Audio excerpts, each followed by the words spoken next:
नमस्कार, मैं दिव्यांशी आप सभी का स्वागत करती हूँ स्टडी आईक्यू पर। आज इस इंटरव्यू सेशन में हमारे साथ जुड़े हैं एक बेहद ही खास मेहमान। पड़ीगांव छत्तीसगढ़ से विकास भोई जी, जिन्होंने यूपीएससी सीएपीएफ 2020 में रैंक 30 हासिल की है। वो अपने गांव से ऐसे पहले अफसर हैं जिन्होंने इस एग्जामिनेशन को क्लियर किया है और बहुत सारे आने वाली जनरेशन, बहुत सारे बच्चे जो उनके गांव में हैं, उनको वो इंस्पायर कर रहे हैं कि सपने देखें और सपने को पूरा करें अपने दम पर। तो चलिए सीधी बात करते हैं विकास से और जानते हैं उनका सफर। स्वागत करती हूँ विकास आपका स्टडी आईक्यू पर। धन्यवाद मैम। विकास, सबसे पहले मैं यही जानना चाहूंगी कि कैसी फीलिंग है, क्योंकि आप जहां से आते हैं वहां से आप एक पहले ऐसे शख्सियत हैं जिन्होंने इतनी बड़ी एग्जामिनेशन को क्लियर किया है और अब बहुत सारे लोग आपको एज अ रोल मॉडल देखते हैं। तो हाउ डज इट फील? मेरे लिए तो एक बहुत अच्छी फीलिंग रही है, लेकिन जो मैं जिस रीजन से बिलोंग करता हूँ वहाँ इस एग्जाम के बारे में उतनी अवेयरनेस नहीं है। इन एग्जाम्स के बारे में बस लोग को यूपीएससी, आईएएस और स्टेट सर्विस के बारे में ही पता रहता है। तो मेरे लिए एक अच्छा मौका है कि मैं अपने जो रीजन में बाकी लोग को इस एग्जाम के बारे में बता सकता हूँ और कैसे तैयारी कर सकते हैं, और इसकी जो भी प्रोसेस है उसके बारे में आने वाले जो भी जनरेशन है उनको अच्छे से बता सकता हूँ। विकास, मैं सबसे पहले चाहती हूँ आप थोड़ा सा अपने बारे में बताएं। मैं सभी को बता दूं तो हम प्रिपरेशन के बारे में हम डिटेल में चर्चा करेंगे और विकास ने अपना जो एग्जामिनेशन है उसको हिंदी माध्यम में दिया है, तो उसकी स्ट्रैटेजी हम जानेंगे। लेकिन सबसे पहले विकास, मैं चाहती हूँ कि आप सभी को अपने बारे में बताएं। मैंने जो अपने क्लास 12th की पढ़ाई है अपने गांव से ही रहकर अपने तहसील से कंप्लीट की है। उस जेईई मेंस एग्जाम की तैयारी की और साथ में मैंने अच्छे रैंक के साथ एनआईटी रायपुर में एडमिशन लिया। मैंने उतने टाइम उतना क्लियर नहीं होता है कि लाइफ में क्या करना है। मैंने इंजीनियरिंग की पढ़ाई चालू की, लेकिन कुछ समय बाद मुझे लगा कि मुझे इंजीनियरिंग में उतना इंटरेस्ट नहीं आ पा रहा है। तो मैंने बीच में एनआईटी छोड़ने का डिसीजन लिया। जो बहुतों के लिए शौक था कि मेरे आसपास जितने भी हैं बहुतों के लिए शौक था कि एनआईटी मिलने के बाद भी छोड़ रहे हैं, छोड़ कैसे ले रहे हैं। तो मैंने अपने खुद पे डिसीजन लिया और मैंने एनआईटी को लीव किया और जाके बीए में एडमिशन लिया। नॉर्मल बीए में एक नॉर्मल कॉलेज से अपने गृह जिले से। और धीरे धीरे मैंने कॉम्पिटिशन एग्जाम की तैयारी चालू की और सबसे पहले मैंने जीएस को ही अच्छे तरीके से पढ़ा। उसके लिए मुझे लगभग 1 साल से ज्यादा टाइम लग गया जीएस को ही कंप्लीट करने में, धीरे धीरे, क्योंकि मेरे पास टाइम अच्छा खासा था, लेकिन मैं उतना अच्छे से तैयारी भी नहीं कर पा रहा था कि मुझे कोई किस एग्जाम पे फोकस करना है। तो पहले मैंने सीडीएस एग्जाम को एक बार ट्राई किया और पहले अटेम्प्ट में सीडीएस रिटर्न को निकाल लिया, लेकिन जब एसएसबी का टाइम आया तो मेरी ग्रेजुएशन कंप्लीट नहीं हो पाई थी मुझे, और मैंने अपना ग्रेजुएशन सर्टिफिकेट बनवा नहीं पाया था, तो मुझे एसएसबी इंटरव्यू से बाहर निकाल दिया गया। उसके बाद मैंने सीएपीएफ का एग्जाम दिया और मेरा सीएपीएफ के पहले अटेम्प्ट में ही मैंने उसमें रिकमेंड हो गया। विकास, बहुत ही इंटरेस्टिंग जर्नी है। अ, मैं सबसे पहले ये जानना चाहूंगी कि जब आपने एनआईटी जयपुर छोड़ा, डेफिनेटली ये बहुत ही शौक लगा होगा सभी को कि एनआईटी जयपुर जैसे अच्छे इंस्टीट्यूशन को आप छोड़ रहे हैं and you are joining BA, simple BA. आपके लिए कितना बड़ा डिसीजन था और क्या माइंडसेट था जब आप एनआईटी रायपुर छोड़ रहे थे? एनआईटी रायपुर छोड़ने के टाइम मेरे दिमाग उतना ज्यादा क्लियर नहीं था, बस मुझे इंजीनियरिंग में इंटरेस्ट नहीं आ पा रहा था। मैंने डिसीजन लिया छोड़ने का। उतने टाइम तो बहुतों के लिए गलत था, अब कुछ टाइम बाद मुझे भी लगने लगा कि मैं एनआईटी छोड़ के गलत डिसीजन ले लिया है। अब जब मैं छोड़ के आ ही गया था एनआईटी, तो मेरे पास दूसरा ऑप्शन नहीं था अच्छे से तैयारी करने का। तो मैंने अपने जो मेरी जो बड़ी सिस्टर है उनका जॉब घर से दूर है, तो उनके साथ ही रहकर मैंने उनके साथ तैयारी चालू की, उनके साथ रहकर। और कॉलेज मैंने नॉर्मल बीए में एडमिशन ले लिया, तो मुझे कॉलेज में उतना कॉलेज उतने जाने की जरूरत नहीं थी। मैंने नॉर्मल बीच बीच में कॉलेज जाने के साथ साथ अपनी तैयारी चालू रखी, घर से दूर रहकर। विकास, आपने भी जैसे बताया कि एक बार जब एनआईटी रायपुर छोड़ा तो आप भी सोच में थे कि क्या ये सही डिसीजन है, लेकिन आपने डिसीजन लिया और उसको सही बना दिया ultimately with clearing UPSC CAPF with all India rank 30। जब आपने हमेशा से आपको था कि आपको फोर्सेस के लिए जाना है? जब मैं 12th क्लास में था तो मेरे कुछ सीनियर नॉर्मल एयरफोर्स के एक्स वाई ग्रुप में उसका सिलेक्शन हुआ था। तो मैं ट्रेनिंग के आने के बाद जो मैंने कुछ चेंजेस देखे थे कि उनकी जो पर्सनैलिटी थी और जो पर्सनैलिटी ट्रेनिंग के बाद जो चेंजेस हुई, मुझे थोड़ा फैसिनेटिंग लगा कि आर्म फोर्सेस जाना एक अलग बात है इस बैकग्राउंड से। तो मैंने एनडीए की तैयारी की 12वीं के बाद। एक बार मैंने एनडीए एग्जाम रिटर्न निकाल के एसएसबी देने गया था बेंगलोर, लेकिन मेरे लिए एसएसबी मेरे लिए लगा कि एसएसबी में पार नहीं कर पाऊंगा, क्योंकि मैं उतने 12वीं के टाइम मुझे इंग्लिश उतनी स्ट्रांग नहीं थी, और इंग्लिश अभी भी उतनी स्ट्रांग नहीं है कि अभी एसएसबी पार कर सकूं। तो इसलिए मैंने सीएपीएफ एग्जाम को टारगेट किया, हिंदी माध्यम के। तो चलिए अब हम यूपीएससी सीएपीएफ की बात करते हैं। और आपने जैसे कहा कि आप जिस गांव से आते हैं, जिस रीजन से आते हैं, वहां पे बहुत ज्यादा अवेयरनेस नहीं है इस एग्जामिनेशन के बारे में, तो इसी के बारे में हम डिटेल में चर्चा करेंगे। जब आपने इस एग्जामिनेशन के बारे में जाना तो कैसे एग्जामिनेशन को अप्रोच किया? मैंने इस एग्जाम से अपने कॉलेज के सेकेंड ईयर में जाना। मैं नॉर्मली यूट्यूब पे सर्फिंग कर रहा था कि मुझे सीएपीएफ एग्जाम के बारे में पता चला। तो मैंने एग्जाम प्रोसेस को देखा, तो उसमें मुझे सबसे अच्छा बात लगा कि उसमें जो इंटरव्यू है वो क्वालिफाइंग ना होके उसमें यूपीएससी नंबर देती है, और रिटर्न और इंटरव्यू मिलके मेरिट लिस्ट बनते हैं। तो मुझे थोड़ा लगा कि इस एग्जाम को अप्रोच किया जा सकता है, क्योंकि इंटरव्यू इंग्लिश में ना होकर हिंदी में होने वाला है। क्योंकि एसएसबी में पहले दे चुका था, तो मुझे उसमें उतना कंफर्टेबल नहीं फील हो पाया था। तो मैंने इस एग्जाम को पहले पेपर वन को पहले देखा, और पेपर वन की प्रीवियस ईयर की 20 साल की क्वेश्चन पेपर को पहले रीड किया। तो मुझे लगा कि इसमें जो मेरा जो 12th में साइंस बैकग्राउंड था, और जो मैथ्स है, मुझे अच्छा काम आ सकता है इस एग्जाम में। साथ ही मैंने 1-2 साल से अच्छे से जीएस की प्रिपरेशन की थी, तो पेपर वन की मेरी तैयारी अच्छी हो गई थी। और साथ ही पेपर वन में माइक्रो इकोनॉमिक्स के कुछ क्वेश्चन पूछे जाते हैं। मैंने बीए इकोनॉमिक्स लेकर किया था, तो मुझे उसमें ही बेनिफिट मिलने वाला था।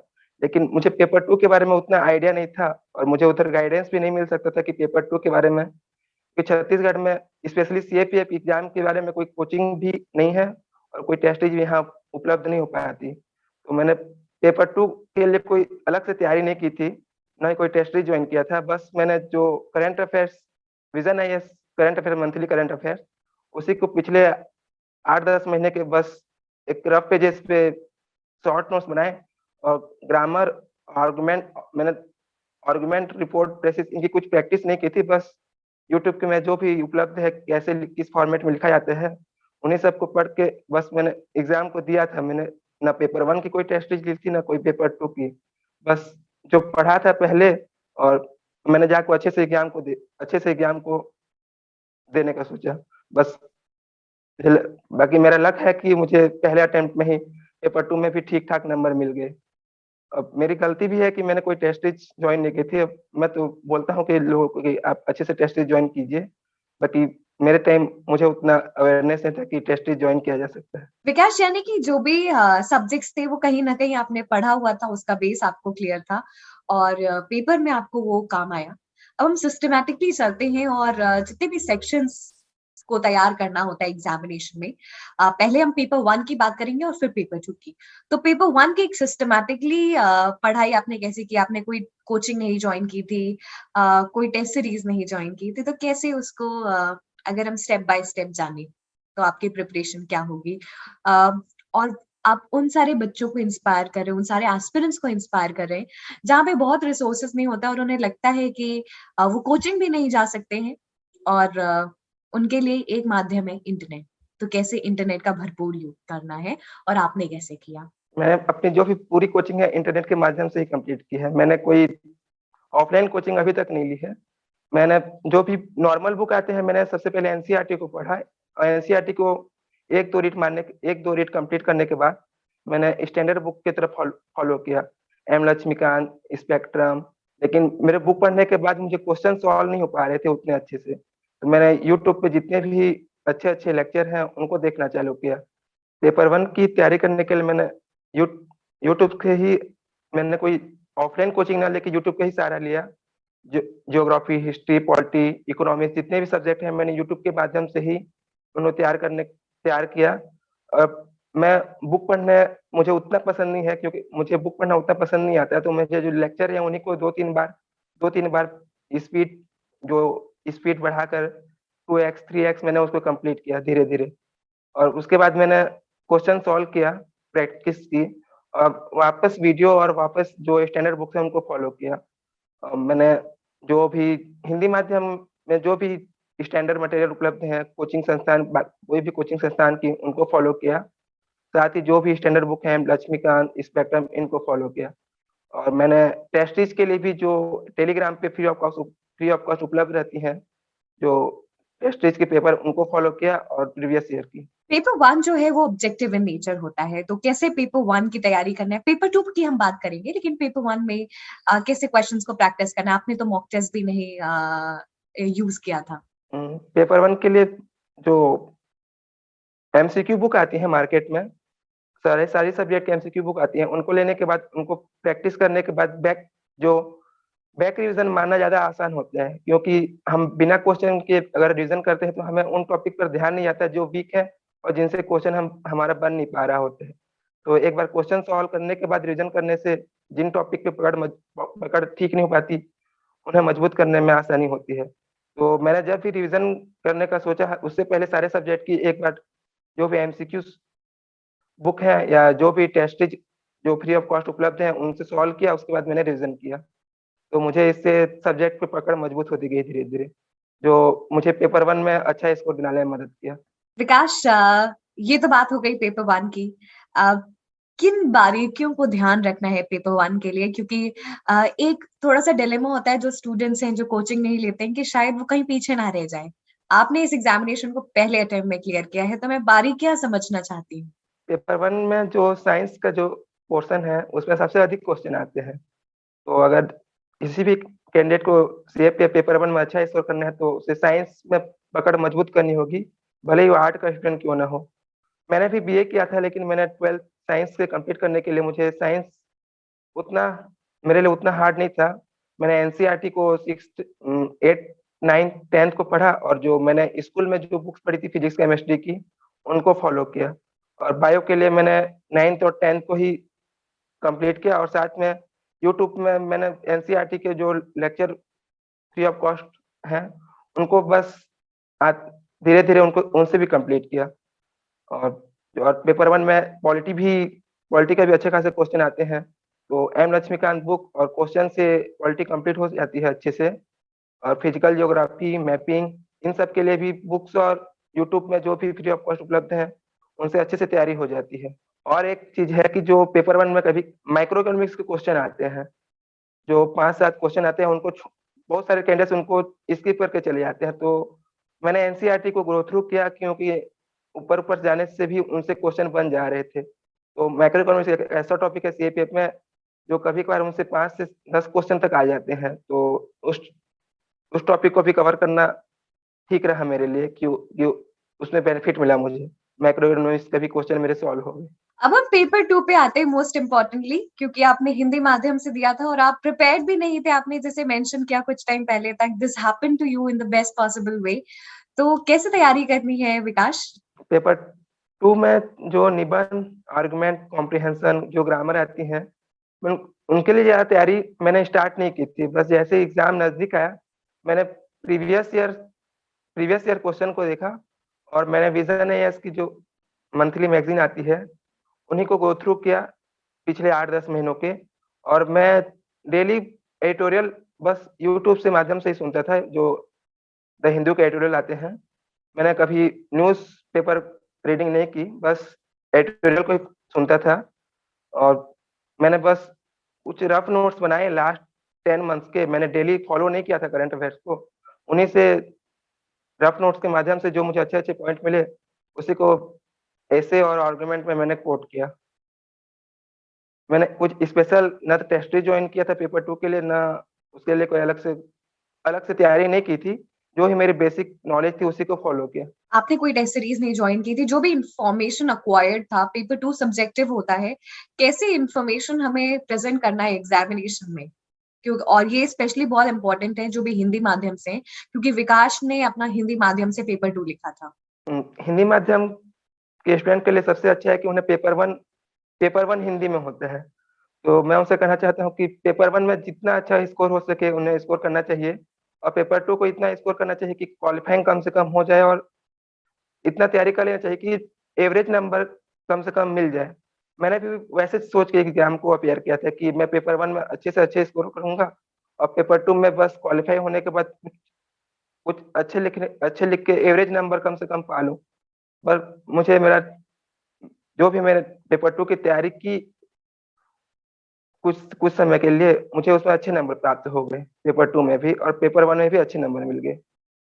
और हिंदी माध्यम के लिए इंटरव्यू भी हिंदी माध्यम में ही होते हैं। तो पेपर 2 बस इंग्लिश में होता है, तो आप पेपर 1 और जो इंटरव्यू है उसमें अच्छा स्कोर कर सकते हैं हिंदी माध्यम के थ्रू। विकास, ये तो हमने बात कर ली रिटर्न की, अब मैं इंटरव्यू पे बात करना चाहूंगी। आपका इंटरव्यू एक्सपीरियंस कैसा था? मेरे लिए तो ये इंटरव्यू पहला इंटरव्यू था। मैंने कोई ऑफलाइन मॉक इंटरव्यू भी नहीं दिया था, तो सबसे पहले बोर्ड के सामने मेरा पहला ऑफलाइन इंटरव्यू था। तो जैसे ही अंदर गया तो मैं थोड़ा शॉक हो गया था, मैंने तो उनको ग्रीटिंग करना भी भूल गया। तो सामने चेयरमैन सर ने ही मुझे पहले से खुद से ग्रीटिंग किया। तो फिर उन्होंने पहले ग्रीटिंग किया, उसके बाद मैंने उनको ग्रीटिंग किया। तो मुझे तो शौक था पहले कि मुझे तो इंटरव्यू से निकलने के बाद मुझे लग नहीं रहा था कि मुझे अच्छे नंबर मिल पाएंगे। बाकी इंटरव्यू में मेरे ज्यादातर क्वेश्चन मुझे स्टेट के बारे में पूछा गया था। तो मैंने स्टेट सर्विस की तैयारी की थी, तो स्टेट के जितने भी क्वेश्चन थे मैंने उनका अच्छे से जवाब दिया था। एक आध क्वेश्चन अगर आप शेयर कर सके हमारे साथ, और कैसे आपने टैकल किया? मुझे इंटरव्यू में सबसे पहला क्वेश्चन था कि उन्होंने पूछा था कि आने वाले 10 सालों में सोशल और इकोनॉमिक्स एक्सपेक्ट में सबसे कौन सी आने वाले 10 साल में कौन सी सबसे अधिक मतलब परेशानियां या जो भी चैलेंजेस हैं आने वाले 10 साल में इंडिया के सामने क्या है, मुझे ये क्वेश्चन पूछा गया था। लेकिन मैं इतना शौक था कि मैंने उसमें इकोनॉमिकल और सोशल इश्यूज को ना सुनते हुए अपने से आंसर देना चालू किया। तो मुझे चेयरमैन सर ने बीच में टोका और उन्होंने फिर से दोबारा क्वेश्चन चालू किया और पहले मुझे कंफर्टेबल कराया अच्छे से, उसके बाद दोबारा क्वेश्चन चालू किया, फिर उसके बाद मैंने आंसर देना चालू किया। मुझे सर ने जो चेयरमैन सर थे उन्होंने पहले शुरू में 4-5 मिनट मुझे अच्छे से कंफर्टेबल कराया, उसके बाद ही इंटरव्यू चालू हुआ। मैं जवाब दे नहीं पा रहा था शुरू में अच्छे से, ना क्वेश्चन को सुन पा रहा था ना आंसर दे पा रहा था। विकास, तो मतलब यानी कि you were quite overwhelmed with the interview. Yes ma'am, मुझे अच्छे नंबर मिल गए, मुझे 105 नंबर मिल गए 150 में। That's really very good. विकास, किस तरीके से study IQ has been part of your journey? जब मैंने शुरू में स्टार्टिंग चालू किया था तो द हिंदू की स्टडी आईक्यू की डेली एडिटोरियल एनालिसिस आती थी। जो करंट अफेयर्स की जो वीडियो आती है 8-10 मिनट की स्टडी आईक्यू की, मैंने उन्हें एक साथ फॉलो नहीं किया था। जब मैंने लास्ट में पेपर 2 की तैयारी की, तो जो मंथली उनके चैनल पे प्लेलिस्ट में जो भी उपलब्ध था, उनको एक साथ उनको देखना चालू किया और उनमें से कुछ-कुछ की पॉइंट हाइलाइट की, कुछ-कुछ की पॉइंट नोट किए जो मुझे एग्जाम में हेल्प किया। पेपर 2 में एसे लिखने के लिए, आर्गुमेंट लिखने के लिए। और मैंने द हिंदू की एडिटोरियल एनालिसिस आती है, मैंने लगभग 2-3 साल से स्टडी आईक्यू को फॉलो कर रहा हूँ। मैंने उन्हें सुना है, मैं नोट मेकिंग की तैयारी नोट मेकिंग ने ना किया, बस उन्हें बस ईयरफोन के माध्यम से बस सुना है।